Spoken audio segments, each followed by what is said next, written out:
So also even becoming a owner of 100% of nothing is not the same as becoming a 100% owner of 100% or even 1% of bringing something big, right? Yeah. So there are all those nuggets. Do you think now that people are raising funds is the best way to go when it comes to startup?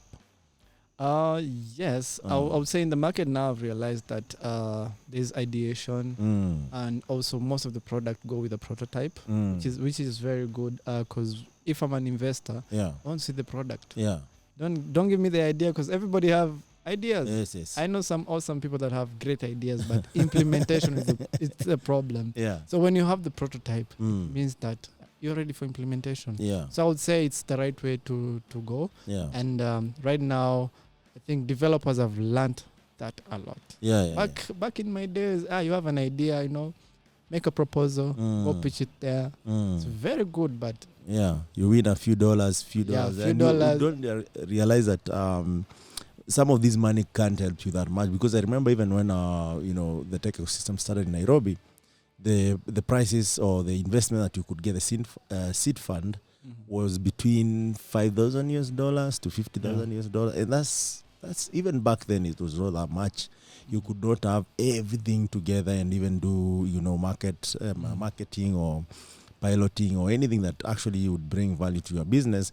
Of course, there are outliers who actually work with that and they were able to build something, but it's really hard. So you are saying they should concentrate, if someone is thinking about first build a viable product, should they expect the customer to be a real investor? Not really. Yeah. Well, when it comes to products, target your customers first of all. Yeah. But they're not going to be the real investor. Because I have to believe in the product, me as a customer. Yeah. And for that to happen, you need some time. It's, as you said, it all goes back to dating. Relationship, you need to build it over a time. Yes. You cannot come out there, you're a very good startup. Yeah. I don't know you. Yeah. You have an awesome product. Yeah. I'm not going to put my money in that. Yeah. So I need to have this kind of relationship. So it's very important for that. Over time. Yeah, over time. Yeah, I mean, what if you're... This is what I'm thinking out loud, and you can interject. So if I have a product, it's a good product solving a problem, can't I rely on a customer to pay for it instead of raising money, so that I invest my time and the customer invests their money in me, and over time maybe I might become cash positive or profitable? Yeah, over time that's possible. Yeah. And I think in AfricasTalking that is what we did. We started with our customers. Yeah. We saw a problem. Yeah. And brought a solution. Yes, and the customers were the investors. And every customer is an investor, regardless if you have investors. A customer is an investor. And you feel that when you lose a customer. True, yes. Yeah. Because you realize, my customer wasn't so happy. Exactly. Now that you're talking about AfricasTalking. So how did that happen? So I will tell you, AfricasTalking now, we deal with different APIs. So it goes back to the developers. Yeah. No, we want to help developers just to have their own time to build their products. They don't have to go and look for the different SLAs that you need with the telcos, with the different ISPs. So they concentrate on the product. And this process also takes time. So we are solving that problem, developers, and they're building awesome products. So we have SMS, we have USSD, we have voice, we have airtime. You can imagine you're a developer and you can send airtime to somebody virtually. That is an awesome product. Yeah. And I hear it's okay. This sounds funny, but you can actually get this airtime at a discount and become a reseller as you build your product on top of that, which is amazing because you become, and we call it, okay, let me be realistic here. So we call it leaving money on the table. So we realize that the only way African will thrive even more is ensuring that developers are empowered in such a way that they don't need to struggle while they're building the business, because building the business is hard. And AfricasTalking through Sam Gikandi and Eston and other initial employees versus people who believed in the vision, is that they realize building a product is really, really hard, especially if you're an engineer and you don't have an income. So what they did as they built the product, they realized, okay, why can't we actually build a gate? We leave the door open. So we say, this is where we went through, and as you can see us, we are okay. So why don't you also come through, and maybe over time, you will be okay. And this has been proven not once, not twice. There are so many companies that are actually as built on that. They have chosen to go through that door, and they're doing well. I can mention a couple. Mteja is one of them. I think also we were with Bonakweli, who is trying to do something, no code or less code kind of model. SMS Leopard. We can name them. The list goes on. So essentially we're saying also as an entrepreneur, you can find a way to also open that door to other entrepreneurs. And essentially, AfricasTalking has always been customer first, developers first, customer second, and then investor to consider, right? Yeah. And that actually is something that actually has made AfricasTalking become active in 23 markets, right? True. Now, it sounds like we're marketing here. But at least this is information that people need to know about, AfricasTalking, who are actually a co-host of these, podcasts, to get where we are. But now here you are. I want to know, how did you really join AfricasTalking? Where did you apply? How did that look like? I was referred by a friend from Caleb still. Yeah. So you see Caleb. Thank you to Was Caleb. Shout out to Caleb. Yeah, it was Caleb a is dating app. Kigali Lab. Yes. Yes. Caleb is a dating? I'm saying for me, Caleb is the dating app we're talking about. So you connect. So I connected. Yeah. So I went for an interview with a couple of people, and I passed. And I'll tell you, I was in my second year university. Nice. I had not completed university actually. Nice, yeah. So I started as a developer, Mm. and from there, business development, and now here I am country manager, and also working in other different markets. And through this journey, I've learned a lot about the different ecosystem, the different markets, how entrepreneurs think, how they should not think, how developers think. And I'll tell you now, I'm no longer actively developing, but I'm a data scientist. So now I'm a project manager. I did my master's in project management.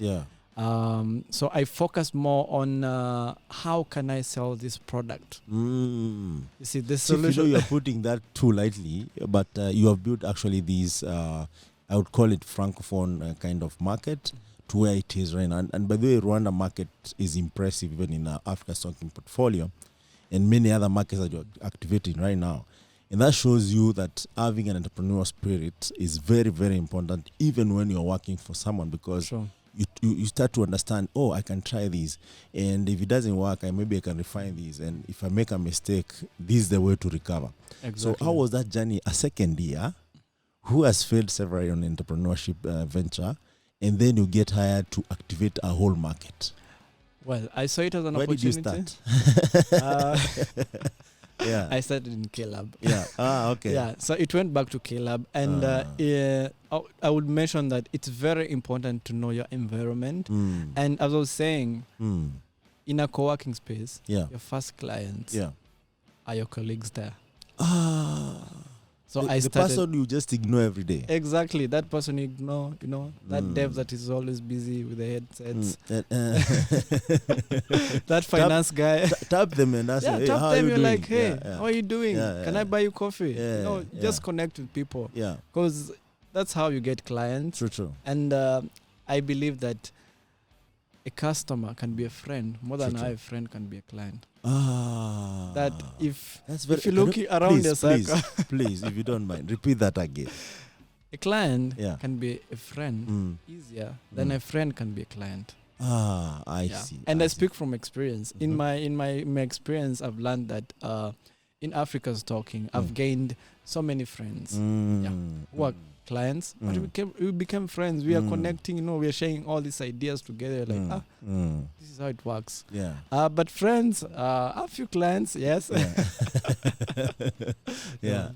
But not as you converted some of the friends to. Correct. So, and this actually was proven when we just came here, and we went out a little bit, and I thought, to some extent, how small is Kigali? Because, Chief, these are, and I think we commented that a lot to you. Like, in every two people, one knows you, and it's not just knows you as Jack who works for AfricasTalking, but like it's a buddy kind of conversation. So actually, that's validates what we observed. So you were able to even pitch the business to them and what you're doing because you are approaching them from the point of trust. Is that what you're saying? Yes, true. So because and this actually it's something that most businesses that don't do. Yeah. There's a relationship you have to create with the customer. Yeah. And it gives trust. Yeah. It doesn't have to become friendship. Yeah. But there's that trust. Like if you want a product, I can approach AfricasTalking. Yeah. Because of the trust they have shown me. Yeah. So it's easier to do that, and that is why customer experience, customer service is very important. Developer experience. Developer relations. It's very important. Did you start as a developer relations? Yes. Yeah. Okay. I started as a developer relation. Yeah. I was speaking with many developers. Did so many events in universities across here. Yeah. And actually, that's how we started getting clients. Yeah. Because someone graduates, they're bootstrapping, or they get hired somewhere. Exactly. If they get hired someone and they heard about AfricasTalking, they're like, Jack works here, nice. They want this product, I know where to get it. So that's why I was saying it's very, very hard to start there, down in the roots. Yes. Yeah, universities, you start there. Those are the future leaders, future devs that we'll be working with. Yes. Yeah. And there's another belief I have. Maybe you can correct me. Maybe I dream too much.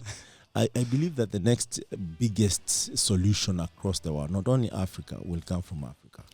Definitely. Do you feel that? Do you feel that vibe? Because I feel that. On the ground, it's really hot. I'm telling you. I'll tell you, I feel that. Yeah. And if somebody doesn't believe that, wow, you don't know Africa. You'll miss the opportunity. Yeah. And I think some people can agree and they can say, you know what, maybe these people are a bit hot and feeling the vibe. But I'm telling you, these things on the ground are real. I've been here for the 12 years also, building, specifically developer ecosystem and tech ecosystem, and I've seen the transition. Yeah. People down there are skilled. People are talented. People are building stuff. And even for our tomorrow event, you can see it's evident. The first time I came here, we came as two guys. We didn't know much about Kigali. We just knew Caleb. Who, by the way, did we share this with? Actually, we didn't. We just, the first sign-ups, we approached them. No, there's T-Bolt. I don't know. You remember T-Bolt? T-Bolt? No. Another guy who used to hang around Caleb. But he also went to Japan for studies and then came back. Okay, T-Bolt, yeah. He saw that on our Twitter account. And he's like, you guys, is this happening? And also I saw like he tweeted or asked a question about this same event. So T-Bot, if you hear this, please show up tomorrow because he helped us actually reach out to different guys. And just from that leap of faith, guys showed up. Yeah. And here we are right now. You see, it's a big team, right? Yeah, it's a very big team. If that didn't happen then I don't think maybe we would be starting right now. So any leader there or any company there, please, the community is the way to go. Build, contribute. Make sure that, you're a part of that story. Because this story, the reason even recording this podcast, because I believe we are rewriting our own story across Africa. Because also our story is either stolen, destroyed, or is not celebrated. And if it's recorded by other guys, I have nothing against anyone, but it's not well taught. They leave details out of it. So that even you don't understand who you are and where you've come from. So that aside, you do the DevRel, it's successful, and then how do you grow, upwards to where you are right now? Well, by the time I graduated, that's when I was like, hey, no, I can try something else. That is 2 years in. Yeah, 2 years in. That's when I joined the business team as a business developer. Yeah. Quite challenging at first. Yeah. Frustrating. What was frustrating about business development? Let me tell you, it's not easy to convince people. Sales, eh? Sales is something else. Yeah. And that's why I always say that salespeople actually hold the company. Because if somebody can sell, trust me, they can do anything. Yeah. So I learned sales. And just to get more knowledge about it, that's when I did a Master's of Science in Project Management. Yeah. And from there on, I was firing up. I was like, I got ideas. I got ideas. And one thing I got from getting a master's is you practically do what you love. You know, I would say in high school, what did I do math, chem and physics. Yeah. It was popular at the time. Yeah. And I enjoyed doing the experience, except math. Yeah. You're not that good at math? I'm good at math, but I don't like it. It's just that as a salesperson, it's not something that tickles you, and, no, you know, but chemistry, I like to play with the bond, the bond. Yeah, that bond, you know. I love it. Yeah. So, but in university, especially when you're doing masters, you are now more focused. Yeah. You're focused. You know what you want. Yeah. And you're building your career. Yeah. So that's why I did project management, and from there, I'm still going up. Yeah. Inshallah, I might get a PhD soon in project management. Oh, you're planning to progress with your education. Exactly. And for you, actually, education is more like what you can apply. What do you need to learn? What do you, what does it have to offer? And in line of business that you're in, you also know that most developers right now have a big challenge of saying that, you know, the degrees that you're doing are not really that applicable. The tech that is taught in school is outdated. What's your take on that? For developers, because this is hands-on, it's a bit different with business and sales. Because the developer, I will tell you, they have to spend most of their time just coding, doing researches.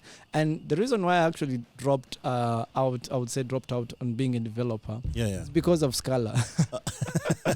Someone told you to code in Scala. I started coding with Scala. I was like, next time they'll be telling me to code in another language that I have to learn. I was like, okay, no, Scala is the hardest it gets. Yeah, it's the hardest. I was very confusing. Actually, not that it's hard, but it's confusing. Yeah. So that's when I dropped. I was like, okay, by the way, I'm a developer, but I can do business. And also saw an opportunity in business because, as I said before, developers have great ideas, but selling them is a problem. So I was like, by the way, with the knowledge that I have as a developer, I can integrate it with the business I have and sell this product. True. Yeah. So as I mentioned before, finding a problem and bringing the solution. Yeah. So what do you think PhD will add into this?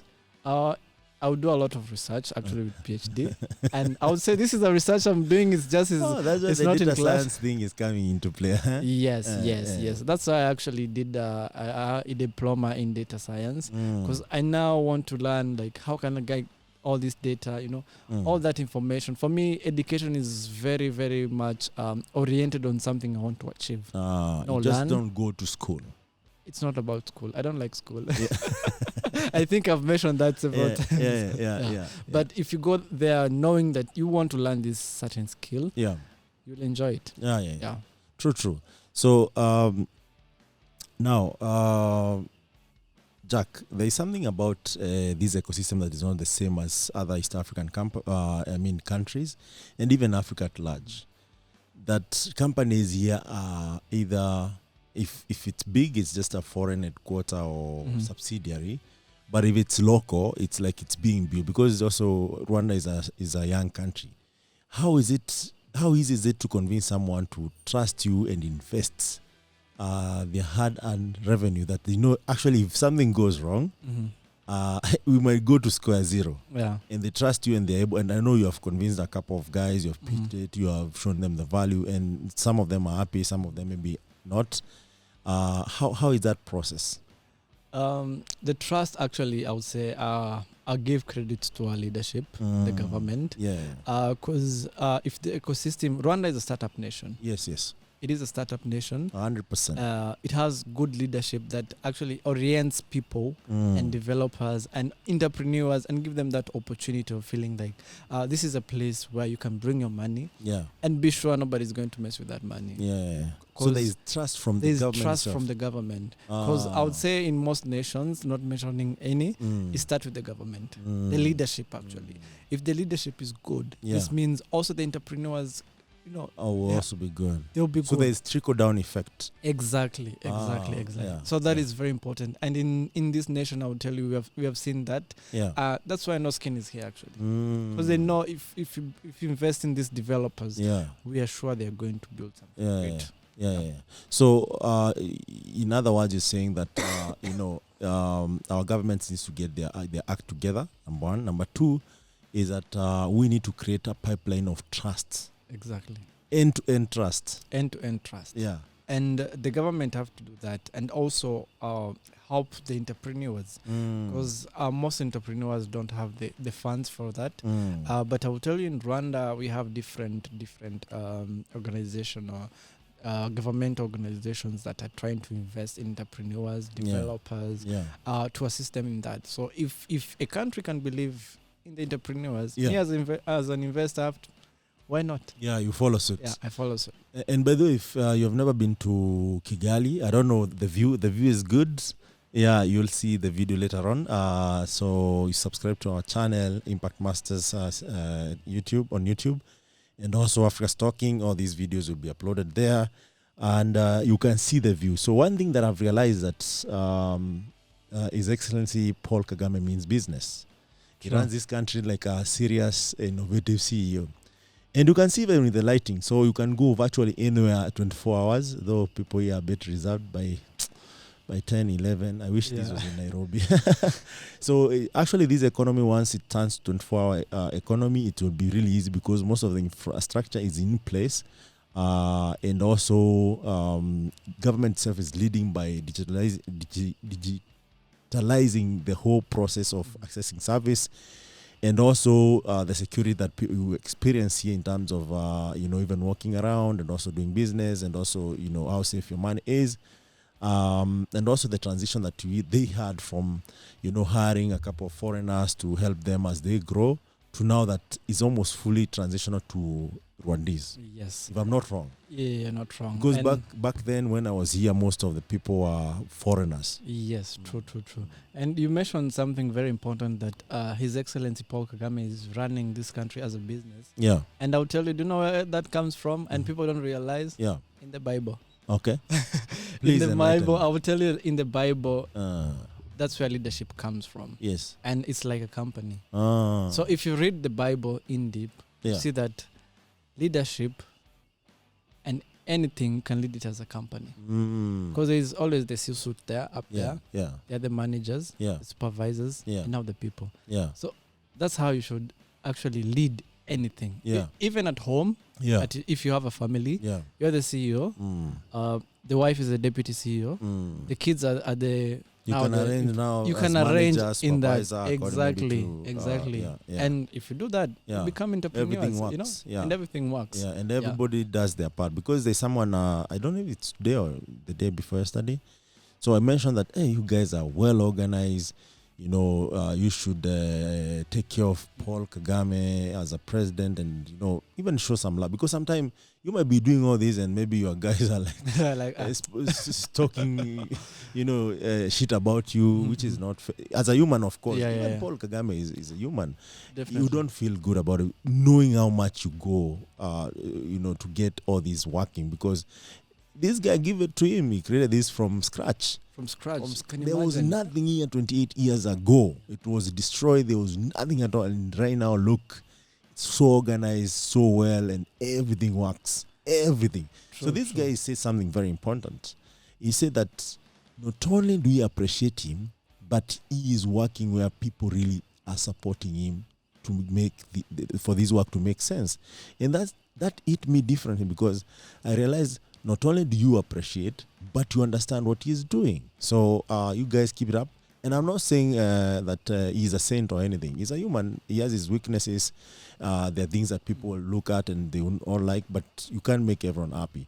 But give it to him. You can see for yourself and you can experience it. Yeah, he has done a lot. And maybe on the ICT part, the tech ecosystem, it's booming. Yeah. And I'll tell you, MK, in 10 years to come, we'll be competing with Kenya. We might even overcompete you guys. No worries, we are very hungry. We are hungry. And I used to be a motivational speaker, actually. Yes.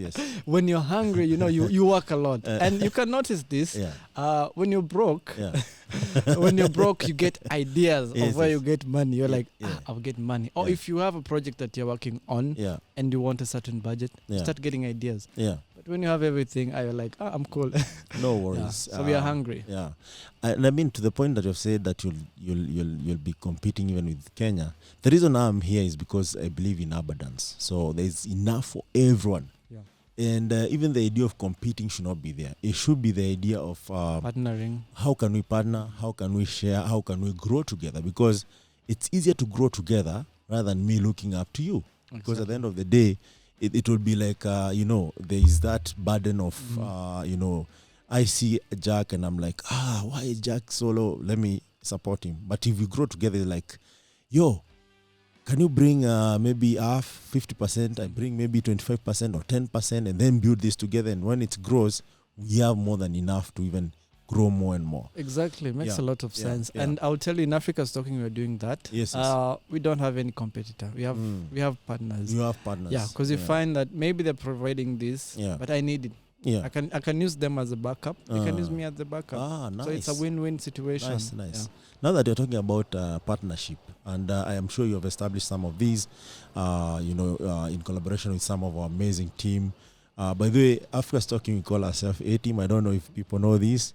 It's because all of us bring really something different, something good in the company. So how does that work? Like if, for instance, Twilio want to terminate here, we don't view them as competitor. Or if we want to terminate in US, how does that conversation start and end? So first of all, we just established that we're not competing. We're a business, yes. Yes. At the end of the day, we want to make money. Yeah. But we cannot make money competing with somebody else. Yeah. We can only make money partnering with them. Yes. I can give you a quick example here in Rwanda. We're partnering with one of the API or telco companies. Yeah. And what we do, we give them value. They have a product that we don't have. Yeah. And they have a product that you have. Yes. So it's more of a win-win. And you find yourself being partners. They refer clients to us. We refer clients to them. So I don't have the pressure of, somebody is competing with me. They're building this product. No, it's more of a partnership. Yeah. And we all prosper in this. So the conversation goes in that way. And we try to, one thing, we don't poach. I've seen that in most companies, I might refer your client and next time you poach them because the clients I have. Yeah. So we don't do that. We build the trust. Back again at the trust. So people poach from AfricasTalking a lot, but the opposite is not true. The opposite is not true because why would I poach your client when I know that we can all benefit? So without saying also AfricasTalking believes in abundance. So there's enough for everyone. There's enough for everyone. To think what the other person has belongs to you, or zero-sum game approach, which is impressive. So what do you think needs to be done to even take this to the next level? As you said before, we need to work together and believe that there's an impact you can make. Yeah. I can tell you the impact that AfricasTalking has made in the 7 years that we have been here. Yeah. You can see it everywhere. True. We are working with farmers. We are in the energy sector. Yeah. We are supporting health. Yeah. Okay. Yeah. So I will tell you that there's an impact. If you feel like you want to bring an impact in the community, trust me, you'll get there. Yeah. And just keep the spirit. As you said, His Excellency Paul Kagame is doing good job, but we have to assist him at the end of the day. It's just one man at the end of the day. At the end of the day, it's one man. Yeah. But if me as Jack, I can say, I want it to and maybe build. When he doesn't know you. Exactly. You he doesn't know me, but no, of course, maybe he must have. He must know you. But what we are trying to say is that there are like how many people in 12 million. 12 million. Of course, he can't know everyone, but wherever they hear these, if each and everyone, and these are talking even about Africa at large. Wherever you are, right now we have boundaries, borders, and everything in our own fight. But if Africa wins, everyone wins. Exactly. Even an African. So if Africa works, everyone wins. Everyone feels the impact. Because when I come here, I feel safe. When I visit here, I'm sure, this is a place to be. And in that, I bring in maybe resources, maybe I bring in knowledge. So it's more of an ecosystem where there's a symbiotic kind of, ecosystem where you get and you take and you receive, right? So, you give and you take, right? So in this case, if you view like that, and it's a good point that I put across that we need to partner, we would go further as opposed to where we compete, where we look at each other like, because they have this, I don't have the other, or if they get this business, I don't get the other. So at the end of the day, it's a win-win.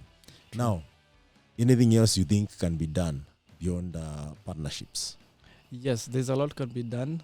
Customer service. Customer service. Yeah. Customer is king. Customer is king.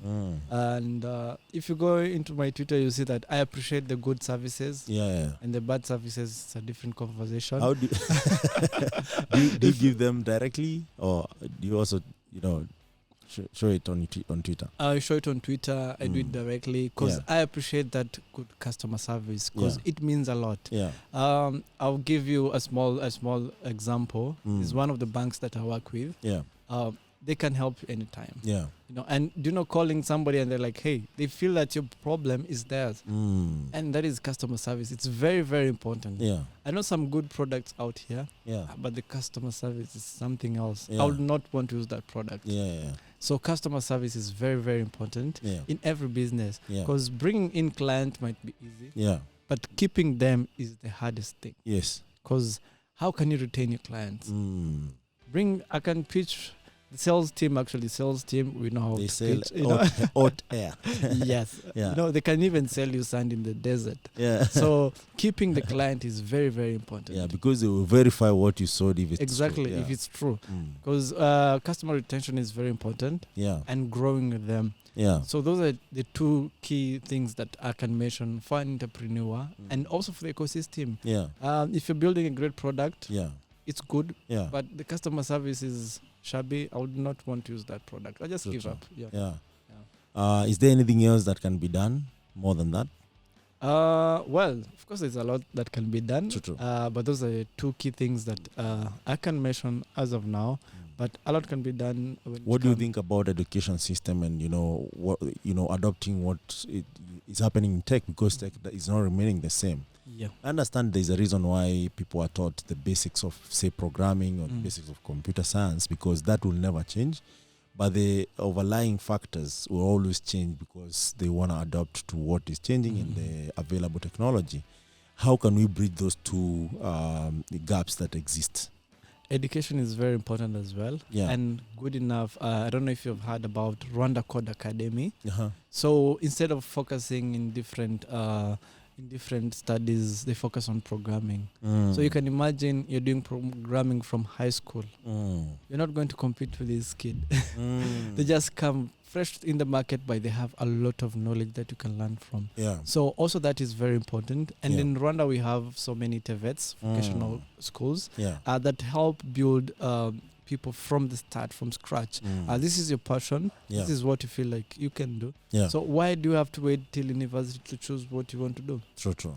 If you can do it in high school, even much better. Yeah. So we're implementing that here in Rwanda. Yeah. And that's why we are seeing a lot of change in the market. Yeah. Now we're going to be having specialists. Yeah. Because these people did not do only this course, let's say in high school, 3 to 4 years. Yeah. They've been there. They know what they're doing. They've been, more than 6 years doing that specific career. Yeah. So education, as you said, it's key. It's key. Yeah. So I'm a proponent of community. How do you think we can support developer communities in AfricasTalking, as AfricasTalking here in Rwanda? So what we're trying to do as AfricasTalking, actually, the event we have tomorrow, we want to implement, and we'll be having that every month. The reason why we're targeting every month is because we need to meet with the developers, inspire them, and also share the experience and the knowledge that we have gathered. Because that is very important. You cannot get an experience of 10 years just in one day. But there's a way you can just, teach them, share with them, instead of them going through that struggle. As you said, with the example you said of dating, nobody teaches you until your heart is broken. So we don't want to wait until their heart is broken. So we can give them guidelines and we help them. So as AfricasTalking, we're trying to do that.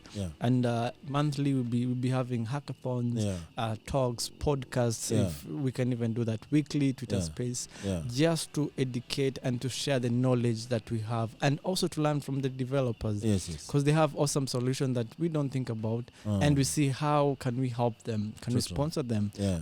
Can we guide them? Do we have funds to sponsor that? So that is what we're trying to do for the Rwandan. Not even only Rwanda, even the East across Africa. Yeah, across Africa. Well, this movement is starting from East Africa. I'm leading the movement here with a couple of my colleagues like Jack, Graham. There's a CS team amongst others. So look out for more. But what would you tell some of because I consider AfricasTalking as a leading tech company across Africa. What would you tell our customers in Rwanda? Well, for the customers in Rwanda, I'll tell you that we do value you. Yeah. I always have conversation with clients, and I tell them, hey, you can reach me anytime, and they will tell you even if it's night, I try and help you. Yeah. Customer service again. Yeah. We value the projects you're working on because there's a lot of impact in that. We have clients in health, and you can imagine how many people they're helping. Agriculture. So everywhere. So we value the product they are working on. We don't see them only as clients, but also see the impact that they're making. For the nation and Africa at wide. So you'll be part of that story, and we continue to support them. Sure. Would you have parting shot at this point? Well, this point, not really. But what I can say now is for AfricasTalking, not even AfricasTalking, we have a lot we have for the community. True. This is just the start, actually. I think this is our first podcast as AfricasTalking in Rwanda. But we have a lot of knowledge that we want to share with the community. We want to share with the community. We want to build the community. And we want to see the impact that this will make. So that in 5 years, you'll be amazed with the work that we will be doing. And you'll see a lot of change. So we want to be part of that journey. If it's in Rwanda, we want to see how is Rwanda going to be transformed. And are we part of that journey? What are we helping in that journey? If it is in Dar es Salaam, the same Uganda. And share that experience. So, of course, that's right. And last but not least, Chief, there's this analogy of, Africa might be the biggest sleeping giant. I don't know if it's intentionally or by design or, someone's else fault, but there is so much potential given we have now, I think, around 1 billion people. And by 2023, which is next year, we'll have over 700 and actually 1 million developers. This is survey done by Google. And this tells you how much potential we have in Africa in tech alone. And just to give context, in tech, for you to build something or to learn something, you just need a laptop and the internet. And we have free internet.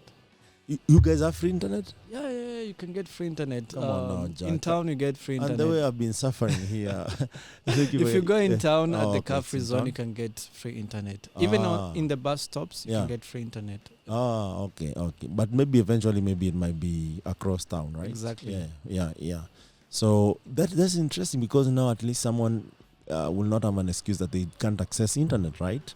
So, now you need to get maybe a laptop and positive attitude to learn, and you're in it, right? And a smartphone. And actually, the government is giving out free smartphones through Marathon. So how can I become how can I get citizenship around here? It's very easy. You just have to marry one of our beautiful ladies. That's another thing. So you guys have beautiful ladies. By the way, if you're not married, if you are looking for someone, please visit Rwanda. And be honest, by the way. Be honest. The ladies here are a bit humble. I hope that doesn't change. We love you the way you are, and not even the way you are. When I say like that, it sounds like maybe there's something wrong. But they look good. Yeah, they're awesome. They look good, so beautiful. There's this analogy I've come up with. If you're listening to me, don't get me wrong. So when God was here, He decided to create a lot of mountains. And so they will be beautiful. God sees ahead of time, right? Exactly. Kagame will come, lit up the city, and it will look this amazing if you're looking at it. And then I realize also, if I build good-looking ladies who, have what most men, like, then it will also be beautiful. And that's what actually has happened Exactly. in Rwanda. So, in a nutshell, without going further, because I might say things that I might not take back, please visit. Rwandese are very friendly. They're very humble people. They are very self-driven. I'll say that. And I'm not saying this just because I want to say it, because I've experienced it again and again. Maybe back in 2015, I'll not say that for sure, because maybe that was my first encounter. This is my third encounter, and I can attest to it. Maybe I thought maybe technology and the civilization will change you over time, but you are still the same people. You want to have friends. You want to learn stuff. You also want to share stuff. So please keep that culture, because at the end of the day, when you have nothing, you don't have technology, when you don't have all these things, you only have your culture to embrace and to give you hope that tomorrow I can try again and make it. So please keep that up, and I'll keep coming back here as many times as it takes. I'll keep sharing knowledge. I'll keep bringing talents in the ecosystem, and ensure that at least we win together. So yeah, so you're saying that we have good ladies. What else do you have here? Good leadership, security. That works. Can you imagine you can work at 2 a.m. here in Rwanda? Yeah. Try that in Nairobi. I'm not saying anything. Of course, in Nairobi there are places you can walk, but not everywhere, anywhere, right? But here it's anywhere. It's anywhere. Yeah. So security and business is very, very important. Yeah. We have good co-working spaces here around. Yeah. And we have very beautiful view that can help you relax. You know, as an entrepreneur, you get frustrated. We have some beautiful spots. Yeah. You can just sit and have a very good view and relax your mind. And you guys are still building. We are still building. Yeah. I will tell you, in fact, if you come back in 3 years, you find something different. Nice. Anything noteworthy? Anything noteworthy? No. The airport, it's good. We're having another the new one. Yeah.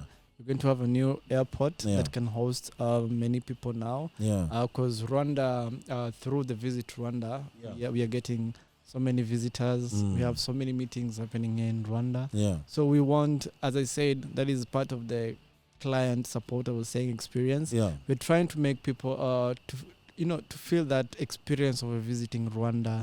You don't. Some people say our airport currently is very small and cannot attend to too many people. That's why we decided, like, hey, we need a bigger airport. Yeah. And we're building different hotels. Every day you find a hotel. Now we have Sheraton. I think it's the latest. So you'll find that we are trying our best to be a startup nation. And as we market ourselves, we live through that. As you mentioned, selling is very easy. Yeah. But now retaining the clients, it's hard. Yeah. So Rwanda, we are doing that. Yeah. This is a company. Yeah.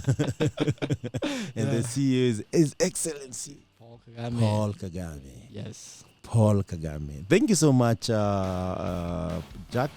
Thank you for having me. That was amazing stuff. And by the way, Jack is one amazing potential person you like to be around. I'm saying this is the first time we are meeting, right? Yes. Yeah, I've enjoyed even having this conversation amongst other conversations that could not be recorded. Keep it that way. And until next time, I'm your host, Michael Kemadi, or MK, if you want. And this is Impact Masters, is a podcast in collaboration with AfricasTalking podcast, bringing you the movers and shakers in tech ecosystem across Africa.